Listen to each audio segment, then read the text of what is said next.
Am I Evil by Jack Mangan. Based on Am I Evil by Brian Tatler and Sean Harris. Originally released on the album Lightning to the Nations by Diamond Head, 1980. Chapter 2. Good is a small lakeside village, its secrets and intrigues rural and mundane. I'd seen Cliff's home a few times, a simple structure of oak beams and stone, but I'd never been in his smithy. It was a simple four-wall structure, dark and cold inside. The puncheon floor was rough beneath my shoes. He struck flint to tinder and lit a small glass lantern. Shadows chased and hid around the trip hammer, anvil, bellows, and small worn tables. The flickering light revealed surfaces cluttered with hammers, tongs, chisels, lumps of tallow, and various strips of leather and scrap metal. Tools hung on hooks from the ceiling beams. It's a bit cold and drafty. The room will warm up when I stoke the... Cliff's words cut abruptly. He pulled a wicked-looking dagger from beneath his workbench and spun around, grim determination in his jaw. I was caught unawares. My breath stoppered in my throat. God damn it! Not before I've avenged my mother. I was a fool. I'd been tricked, and was now about to die for it. My arms went up in a desperate defense, but he stalked purposefully past me, moved to stand over the covered straw at the corner wall. Show yourself, he said, ere I bury this dagger and lament only the sheets. The thick bedding immediately began to shift, pieces falling away as a figure emerged. What I'd taken to be blankets were the fabrics of a long dress. She rose from a crouch to sit upright on the mat, her eyes wide, jaw tense. Long red hair, rabbit cloak. Rhea. My anxiety didn't depart, only changed its shape. Niece, what are you doing here? Cliff's posture slackened. He set his knife on a small wooden table.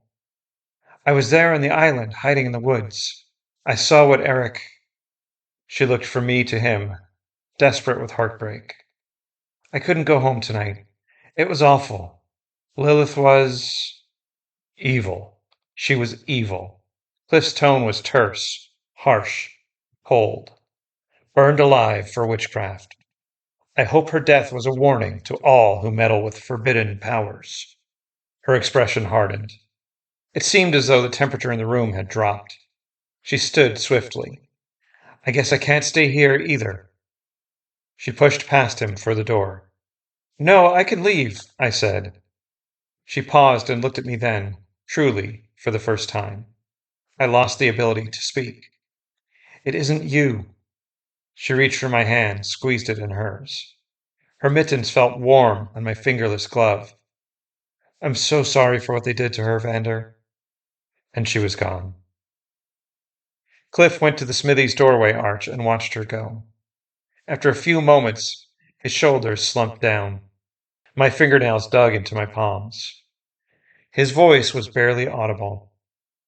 I loved your mother, too. A lot of men did. I sneered at his back.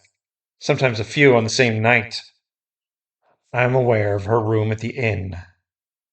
But Lily was far more than a sweet and timely whore to me. More than just a witch. He sighed, turned to face me, though his eyes were someplace in memory. I'm afraid I meant less to her, though. No romance. He shut the door and sat down in a nearby chair. She returned my affections, sure, but always with an edge of malice, of mockery. I'm sure you knew her cruel side as well as anyone. I loved the good in your mother's heart, in spite of the evil. Her wickedness is in your brother's too, to a lesser degree. And what about me? I said. I was suddenly aware of the dagger he'd left on a nearby tabletop. I rested my hand on its hilt. Am I evil? Cliff smiled sadly at me. All men are evil. Do you intend to come at me with that? Eventually. I'm taking no chances. Cliff stood and opened the door. His smile turned cold. You're still a boy. Come after me when you're a man.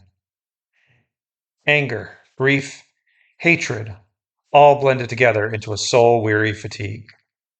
Left alone in the smithy, My resolve collapsed under its own weight. Aches sounded out in my neck and shoulders. Cliff's takedown at Bones had hurt me more than I had realized.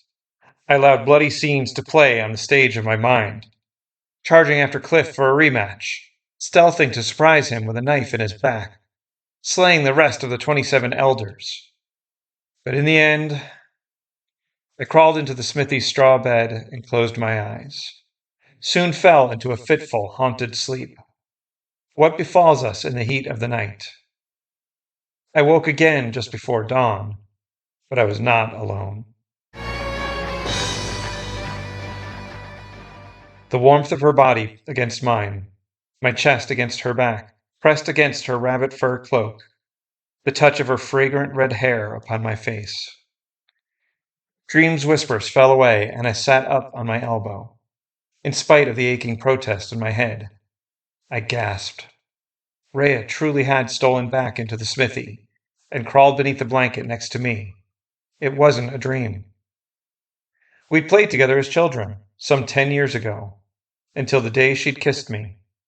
It was a child's peck on my cheek, on the shores of the very lake where my mother now lay interred. Gerda, her mother, had seen this and dragged her away by the wrist, beleaguering me with threats, Lilith with insults. This was the last time we'd spent any real time together. Rhea moaned softly in her sleep, rolled on our small mat until her face was close to mine, eyes closed, lips slightly parted. I could feel her soft breath on my skin. The chill in the drafty room, in spite of her heat with mine, caused me to shiver. It had been years since I dared even think of her, but now here she was, curled in slumber before me. I tamed the tremble in my hand and brushed fingertips lightly across her cheek. Her eyes shot open, wide with alarm. She leapt from the straw with an intake of breath, moving so quickly that the blanket pulled to the floor. Before I could fully sit upright, she'd run across the room and out the door, into the darkness. Well, I'd fucked that up. I slipped my numb feet back into my boots, tucked Cliff's dagger into my belt, and ran out after her. Dawn had just opened its eyes. There were tracks in the fresh powder, but they walked a few yards toward the back of the building and stopped abruptly. Gone, as if she'd simply disappeared. I pulled up short at their terminus and called in a loud whisper. Rhea! Shh! Came her voice from somewhere above. I wheeled about in the moonlit yard, caught movement among the ground's shadows. Spinning around once more and looking up, I saw her standing on the smithy rooftop, framed by the moon, a broom in her hand. Rhea, I'm sorry, This time she silenced me by touching her finger to her lips. It only worked for a second. Wait, how did you get up there? She didn't reply, cocked her head to the side as if listening intently. I folded my arms across my chest, growing frustrated. After a few moments more, she went to the edge of the roof and crouched down to look at me, face stern. It's just been decided, and it's worse than I feared. God damn that Henrik. Vander, you need to leave good now, before Cliff's visitors arrive. They know he took you in last night. Visitors? What? I shook my head. Rhea, why are you on the roof with that broom? And how did you get up there? She looked at the broom handle, as if she'd forgotten she was holding it, and then said, Oh, I used this to sweep the snow up here so I wouldn't slip. I climbed up the snowdrift so I could hear better. Rhea tossed the broom aside and slid down an embankment, piled high against the smithy. I extended my hand to help her up, but she ignored it, stood next to me, brushing snow from her dress. Her expression was grave. I'm sorry for your loss, Vander. For both of ours. There's no time to grieve. I heard the elders talking just now around my parents' table. They intend to imprison you on suspicion of heresy, claiming you're an accomplice to your mothers in sorcery. What? Imprison me? I frowned. Wait, how are you able to eavesdrop a conversation in your parents' house 2 miles north across the woods? I listened on the wind. It's one of the many spells taught to me by your mother, my teacher. Her stare bored into me. Yes, I too am a witch. Will you report me to the elders now? No. To hell with the elders. As I thought, what's important is that you leave good right now. Take the southern road here from and never come back. No, I can't. I'm not leaving until I avenge my mother. Only then can I sleep myself. I shook my head, reeling with all of this information. So, so you're telling me the magic is real? My mother truly was a witch? And you're one too? You saw the lightning she summoned as she died. You never saw her do anything at home? Little cantrips? Little tricks?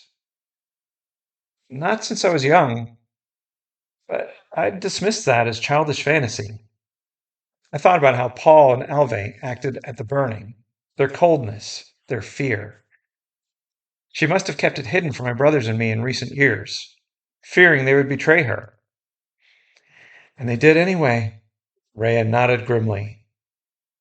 Paul is the one who picked the roses for her crown. An old world counter magic. They blossom immortal on the bodies of witches to prevent necromancy. Not dead which eternal lie. She looked away again, as if listening. Then her eyes went wide with alarm. She pressed her mittened hands into mine. My face reddened at the warmth of her touch. But I realized she was just trying to hand me something. 3 elders ride swiftly hither. I can hear them just beyond the ridge. These charmed apple wedges will disguise you. Take one and flee. Didn't the fairy tale go badly for the girl who ate the witch's apple? You're not Snow White. Shut up and eat. I need to transfer their power to you. Hurry, the men ride swiftly. The dried wedge was chewy and sour, but also bittersweet. I didn't promise to leave. She didn't point out my omission. She whispered, Take the spell of pageantry from myself given to thee. Then, as soon as I'd swallowed the apple, she took my face in her hands and pressed her lips against mine. My eyes opened wide. Hers were closed. The kiss lasted an infinity of seconds. The rest of the worlds and heavens and hells vanished. Nothing else mattered. Then she backed away, smiling sweetly, with a hint of mischief. The change is done, she said. Have a look. I furrowed my brow. This basic action felt different in some strange way. I went to a nearby window pane on the smithy wall, brushed frost away, and saw my reflection. It was a terrible shock. My hands shot up to my face, clean shaven moments ago, but now decked with long mustaches and tufts of brown beard. Underneath it all was familiar, mostly, but with a larger nose, a higher forehead, bushier brows, and my hair had changed from black to brown. My face not my own, I murmured, panic rising, feeling the strange sensation of my new features. My mind screamed rejection of this new, impossible person I saw mirrored in the glass. Rhea was over my shoulder in the reflection. She took hold of my hands, restoring small degrees of calm. Flushed with embarrassment and excitement, I turned to face her, not sure which of the 100 questions on my tongue to ask. Did you transfer the magic to me with the kiss? No, just with the words and the apple. She smiled again, then cocked her head to the side, as if hearing something. Horsemen are drawing nearer. Without renewal, the charm will only last a quarter hour. Do not linger. She touched the long brown hairs, newly sprouted from my chin. It was the strangest sensation on my transformed skin. It still made me giddy. But what will happen to you? I said. Van, I'm not the one they're coming to arrest. Go now. Get far away from good. She turned to go. Wait, I managed. Before the panic could paralyze me again, I stepped forward and kissed her. This one was lighter, shallower, more fleeting. She backed away from it with a little smile. The road wasn't visible from the clearing's edge behind the building, but the sound of hooves was unmistakably close. Clop, clop, clop, clop, clop, clop, clop, clop. Their pace slowed to a trot. There will be a fourth kiss, I said. She laughed once more, and then was gone into the woods. I turned and began to walk in a stride around the smithy, toward the front of the house, where the 3 men had stopped on their horses. I had to stay in motion. The damned thoughts had broken their levees. Whether joy or sorrow, I had to stay ahead of my feelings, or they'd surge through and flood my mind, drown my resolve. Submersion would be fatal. Still, their lovely faces floated before me. My mother's grotesque death mask, a skull blackened and burned. The anger quickened my step. And Rhea. The closeness of her lips, the heat of her breath, her lidded eyes staring into mine, the rise of warmth in my chest from our kiss. A smile formed, unbidden, with my strange new disguise. Elders were coming for me. Gotta see to make them pay the price. You're listening to the audiobook of Am I Evil, based on the Am I Evil novella, based on the Am I Evil graphic novel, based on the classic heavy metal song, written and made famous by Diamond Head and famously covered by Metallica, and later covered live by the thrash big four of Metallica, Anthrax, Slayer, and Megadeth. Narration by me, Jack Mangan, the author of the graphic novel and the novella. All the legal stuff here, you can't sell recordings or transcripts of this, blah, blah, blah. We're running an Indiegogo campaign in June 2023 to raise funds to produce high-quality print versions of the Am I Evil graphic novel, with cover art by James F. Beveridge and all interior comic panel art and lettering by Kyle Burrows, aka Biohazard. Please swing over to Indiegogo and support our campaign to receive your own print and/or PDF edition of the Am I Evil comic. And the ebook of this novella will also be available separately. Or for purchase information or just general information about Am I Evil, check us out at amievil-graphicnovel.com. Thank you very much for listening. Thank you, Indiegogo supporters.